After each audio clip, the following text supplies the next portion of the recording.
Hello, and welcome to Cheers. That's one woman's opinion. I'm your host, Carolyn Mills. Today we are looking at Cheers Season 2, Episode 21, I'll Be Seeing You, Part 1. This episode first aired on May 3rd, 1984. It was directed by James Burrows and written by Glenn Charles and Les Charles. The the guest cast includes Christopher Lloyd as Philip Semenko and Steve Giannelli as Steve. Here's is filmed in front of a live studio audience, is said by Rhea Perlman for this episode. So let's jump into our summary. In our cold open, oh, before I start, I almost forgot. At the end of this podcast episode, I will be showing the prize that will be won for the trivia game, and I'll give more information about that, but I want to let you all know. So, in our summary, the cold open, Coach is trying to get committees for the third annual Cheers picnic. No one is willing to volunteer for anything, so he signs up for everything. Where everybody knows your name plays. Um, since I can't tell how my voice sounds, my nose is stuffed up, so if it sounds a little stranger than usual, that's why. I think it seems to be allergies. Winter allergies, because I've been blowing my nose a lot. I feel totally fine, just my nose is running nonstop and it's all kind of stuffy. So if I sound weird, that's why. Sam comes in late. He explains he was interviewed by Boston Magazine as one of the 20 most eligible bachelors. On the way, he saw a dog walking like a human on 2 feet. Diane is upset that he was listed as an eligible bachelor. He tells her it's good publicity for the bar and it allowed him to voice his political views. These views are nuclear war would be bad news. Sam tells Diane she is making a big deal out of it, just like she does everything. Sam tells her that he told them on the interview, I may be a bachelor, but it so happens I found the woman of my dreams and her name is Diane Chambers. Diane is touched and asks, Really, Sam? Sam tells her to call and check, but she says she doesn't need to. However, Sam is now worried and says that Diane will call. Coach asks him if he doesn't trust Diane. Sam replies, It's gotten to the point I can't trust anything that woman says. He says he is frustrated with Diane telling him how to walk, act, and think. He says that he's at the point where he does things just to tick her off. Coach suggests Sam become physical with Diane, that is, have sex. And in this scene, you really can hear the audience. They're loving this because obviously Coach, being so naive, has no clue what's going on with Sam and Diane. Sam tells him, I don't think so, Coach. I think we're both going to wait until we're really sure how we feel about each other. Coach tells him, You're a good old fashioned guy, Sam. Carla tells Sam about the most romantic thing a guy did, and she refers to Bert and Sally. This is Burt Reynolds and Sally Fields, who briefly dated around the time that they did the movie Smokey and the Bandit. Sorry, brain freeze.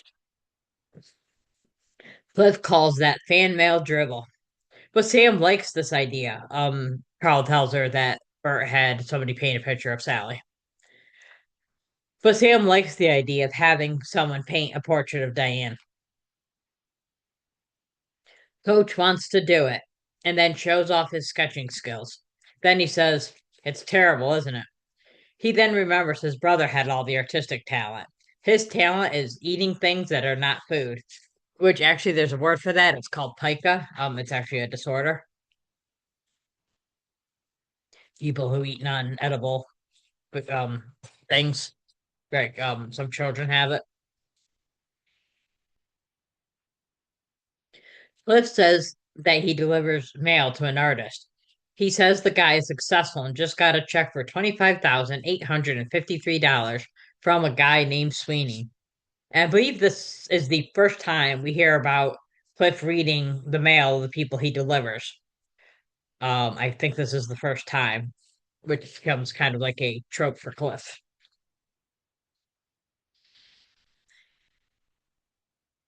Sam says he will talk to the man if he's willing to come by.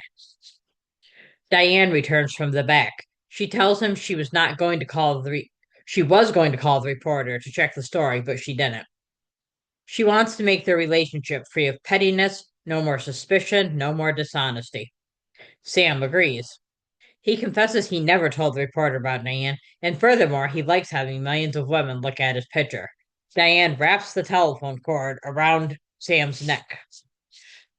This is definitely a toxic, hostile relationship and should not happen. I mean, it makes for great comedy, but as far as relationships go, it should not happen. Later, Carla tells Coach that people have signed up for the picnic.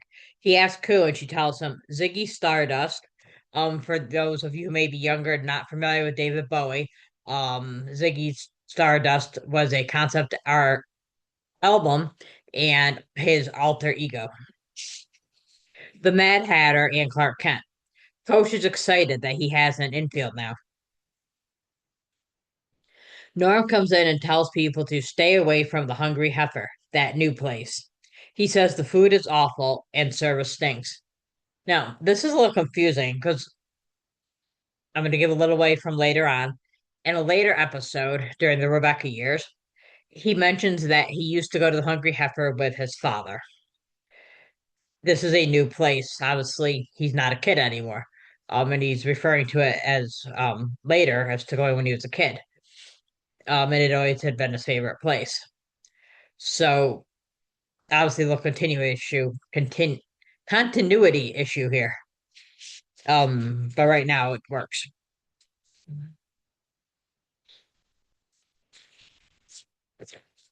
Philip Semenko comes into the bar. He says, I have come to pander to the taste of the tasteless. Such a great line. Um, and everything, I mean, well, I'll talk about Christopher Lloyd later. Coach thinks he is signing up for the food committee. Cliff teases Philip about his clothes, and Philip says he is wearing, and I'm going to show you this, he is wearing in a patchy ceremonial tunic worn by village elders when they held council in the hunting lodges. And here's a picture of what he was wearing. So I just wanted to show that for those of you who are watching on visual. And I just realized there's somebody behind him waiting to come in.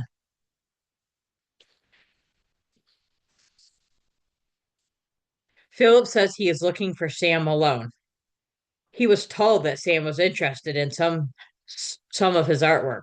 Cliff introduces himself and thanks Philip for stopping by. Philip comes out of the office and Cliff introduces him to Philip. Sam cannot say Semenko. Phil, Philip says he sees no evidence of Sam having good taste or intelligence. So Sam explains he's new to art, but he heard good things about Semenko. And then he shows Philip some pictures of Diane. Philip stares at them blankly, letting them fall to the floor. Such a great scene. Very visually funny. Sam tells him it is okay if you hold these by the edges. Philip says he has a problem with Sam's very existence. He calls him a nightmare product of our floundering American education system. He then tells everybody that the entire bar, or everybody in the bar, are all ignorant and says, You are the stuff to fill graves. Another really great line. I think it's an underrated line. People don't really get it. But so good. Sam kicks him out and goes to the back. Diane comes in as Philip is leaving. These scenes with Shelley Long, who, as we know, is phenomenal, and Christopher Lloyd, also phenomenal. So, I mean, they're amazing. These two work so well together. It's too bad we only have Philip here, Christopher Lloyd, for 2 episodes, this one and the second part. And it's only briefly that we see him because so good. He stares at her. He asks what she wants. Sorry, I mixed that up. She asks what he wants and then learns that he is Philip Semenko. Diane calls him a genius. He wants to paint Diane. When she asks why he wants to paint her, he tells her that she has a suffering soul. Sam returns and tells Philip that he threw him out of the bar. Philip is frustrated that Sam is interrupting his creative process. Diane tells Sam that Philip wants to paint her. Sam tells her that Philip just wants to get her all nuded up. I love that expression, all nuded up, as opposed to getting you naked. I just love the way Sam talks sometimes. Diane says he does not want her nude, but if he did, she would do it. Philip tells them, I paint the soul, not the body. To me, every soul is naked. Philip calls him, sorry, Sam calls him a weirdo. Diane says he that she wants Diane says that Semenko wants to paint her. Sam warns her that if she so much as gets on a bus with Semenko, they are through. Diane tells him fine, and Sam goes into the office. Philip tells Diane, I can only imagine the hell you've endured. She confesses, it hasn't been easy. In my mind, I'm going, break up, you two. Break up. You do not belong together. Comedy good. Relationship bad. You do not belong together. He's miserable. You're miserable. This is not the way to be in a relationship. Break up. He tells her goodbye, but Diane stops him. She wants him to paint her. She says when Sam sees it, he will forgive her. Philip disagrees, but says he will paint her for free. They leave together. Sam comes out of the office and apologizes to everyone for coming on so strongly like that. And then he asks, where's Diane? To be continued comes up on the screen.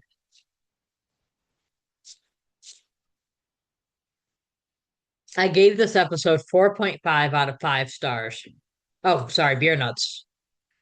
What happens when you're all stuffed up? You mess up on your own thing. I gave this episode 4.5 out of 5 beer nuts.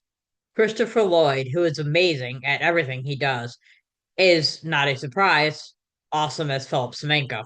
He cracked me up from the moment he entered the bar. MVP, of course, Christopher Lloyd. Um, his timing is perfect. He knows how to deliver the lines.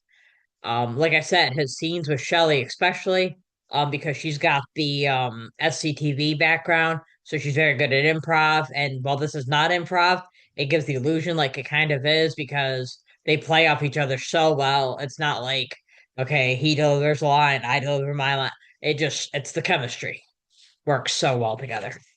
Best dressed I gave to Sam Malone with honorable mention to Philip Semenko for that piece of clothing I showed you earlier. Grand Slam line between Diane and Philip. Diane's first start, she's talking to the bar in general. It's important you know I wasn't trying to kill Sam when I wrapped the cord. And then she says to Philip, may I help you? That's the face I've been looking for. I'm sorry, I'm still using it. I could let you borrow it on weekends. Beyond baseline between Philip and Cliff and Carla. Philip starts. I don't like being touched. I can grok with that. I don't like being touched either. You know, I bet you don't have to, neither of you have to tell a lot of people that. Here's a little known fact. The title of this episode comes from the 1938 Broadway musical called Right This Way, I'll Be Seeing You, was one of the songs of this musical. It was written by Sammy Fain and Irving Cahill. James Burroughs was born 2 years later in 1940.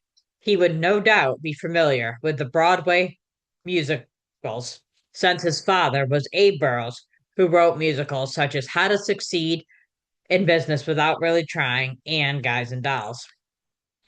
If you like this episode, please follow us on Facebook. Please like, comment, and follow that jazz. But also join our Facebook group. Cheers, that's one woman's opinion.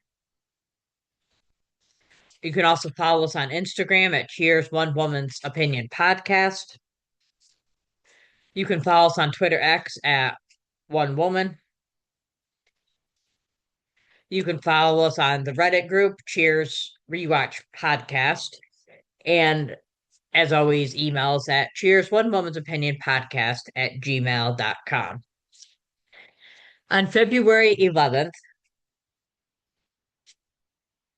oh, sorry, I went ahead. Next week will be our final episode of season 2. I'll Be Seeing You Part 2. On February 11th, Matt Jer will be joining me again to recap the season. On February 18th, there will be the trivia game. And now to reveal the prize. For those interested in playing, you'll be playing for the Diane Chambers Pop Television number 795 figurine here. It's still in the box. Well, actually, this is mine. I'll send it directly to you. So again, if you would like to play and try to win this prize, and I'll post it on some of the social media sites, it is Cheers One Woman's Opinion Podcast at gmail.com. And that's one woman's opinion.